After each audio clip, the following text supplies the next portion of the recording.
স্বাগতম আজকের অসাধারণ ভ্রমণ পর্বে। আজ আমরা যাচ্ছি পৃথিবীর এক বিস্ময়কর স্থানে, যেখানে একসাথে মিলেছে তিনটি দেশ, আর্জেন্টিনা, ব্রাজিল এবং প্যারাগুয়ে। এই অনন্য স্থানটি পরিচিত কি থ্রি বর্ডার্স কিংবা তিন দেশের মিলনস্থল নামে। এখানে দাঁড়িয়ে একই সাথে তিন দেশের ভূমি, নদী আর সংস্কৃতির ছোঁয়া অনুভব করা যায়। এই মনোমুগ্ধকর এলাকায় প্রবাহিত হয়েছে ফ্যারেন ও ইগুয়াজু নদী, যা প্রাকৃতিক সীমানা তৈরি করেছে তিন দেশের মাঝে।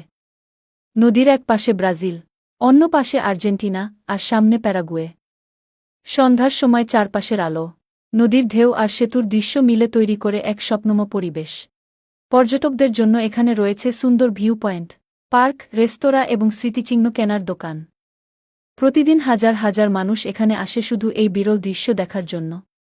কেউ ছবি তোলে, কেউ ভিডিও বানায়, আবার কেউ নীরবে দাঁড়িয়ে প্রকৃতির সৌন্দর্য উপভোগ করে। সবচেয়ে মজার বিষয় হল, এক জায়গায় দাঁড়িয়ে আপনি তিন দেশের সংস্কৃতি, ভাষা এবং জীবনযাত্রার পার্থক্য অনুভব করতে পারবেন। এটি শুধু ভৌগোলিক বিষয় নয়, বরং মানুষের মিলনের প্রতীকও বটে। তাই সুযোগ পেলে একবার অবশ্যই ঘুরে আসুন এই তিন দেশের মিলনস্থলে। পৃথিবীর এমন দৃশ্য সত্যিই খুব কম জায়গায় দেখা যায়।